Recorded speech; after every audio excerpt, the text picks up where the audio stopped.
and Brad, the two most famous physical therapists on the internet.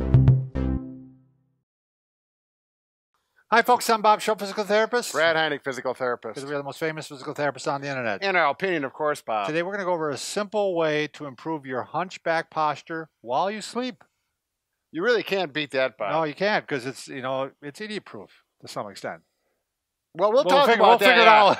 Let's carry Plus, on. we're doing a giveaway. By the way, if you're new to our channel, please take a second to subscribe to us. We provide videos on stay healthy, fit, pain-free, and we upload every day.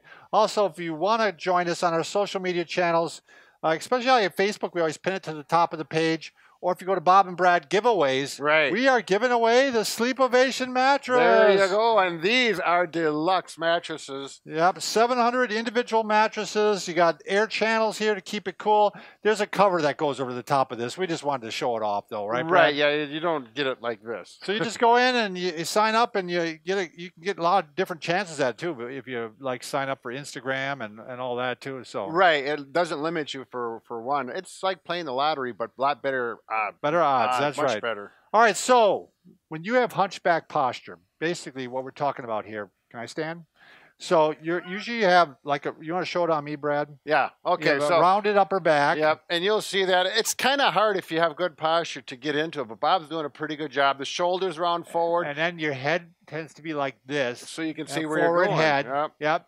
And then the shoulders tend to round out. Yeah. They tend to round out like this. So you end up being like this. This is a little bit of exaggeration maybe, but some people, this isn't too far off. Right, yeah. So we need to get the neck back. We need to put kind of a counter force here. Right, so I could put my head there and go like this to Bob, and that's what we're looking for, some pressure there. Why? I'm the one that's going to say, why, Brad? Well, I thought it was a good example. And then, you're going to pull the shoulders back. So what I do, and Brad thinks I'm a little wacky for doing this. But, well, that's just normal. So I take a throw pillow. Today's a good day to have a good day. And you put it on the bed. And I actually, because I have a pillow, I use two pillows behind me when I sleep, even on my back. Right. Because your head's higher because of this. This, right. And if you had head forward posture, your head may be a little bit contracted that way, and you won't be able to sleep if your head's not supported. Right. So I lay on my back here. Can you see how this would actually give kind of a counter force to that upper back? Instead of being rounded out like this, it's going in the opposite direction. Now, Bob, that's exactly why I put my head in the middle of your back. So that pillow represents my head, and the gravity represents me pulling your shoulders back. I think it's an excellent analogy. How am I ever going to sleep again? Now I'm going to be picturing Brad's head behind my back. Whatever. Bob. So, all right. The other thing it's doing, it's actually pulling my shoulders back, too. You see that, Brad? Yeah, the gravity. Point that out? Yeah. So it's actually putting a little bit of stretch on my chest while I'm sleeping. Right. So and then the neck is fine, right? Because I'm not forward head. Right. I got it back. And maybe even one. You might be able to get. Yeah, you might be able to get one. This one's thick enough that I would only go with this one. You're right. You have to adjust it to your comfort. You'll know it, Bob. Your tie.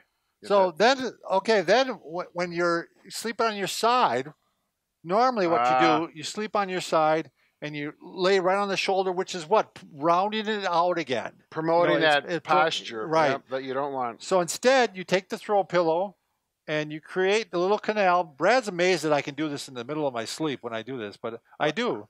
And now you put this here, and now there's not stress on the shoulder. It's not getting pulled around.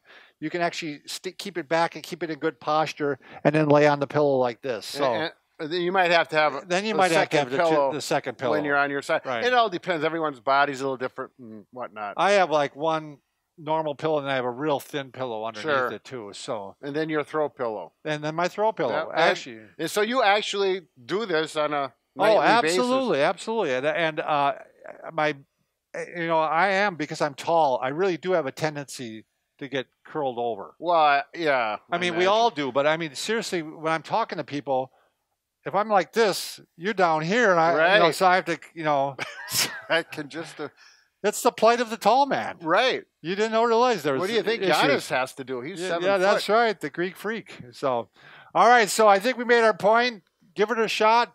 See what you think. Give us, let us know in the comments below what your thoughts are. Right. And tell Brad to quit molesting me with his head. Do they really call him the Greek freak? Yeah. Yeah, that's acceptable, Brad. That's not mean? No. That sounds mean to me. No, I remember that one football player. He used to always call himself the freak. Oh, really? Oh, then it's all right. So, all right. Well, Randy Moss. Randy Moss. Oh, yeah. So, Say no more. all right. Thanks for watching.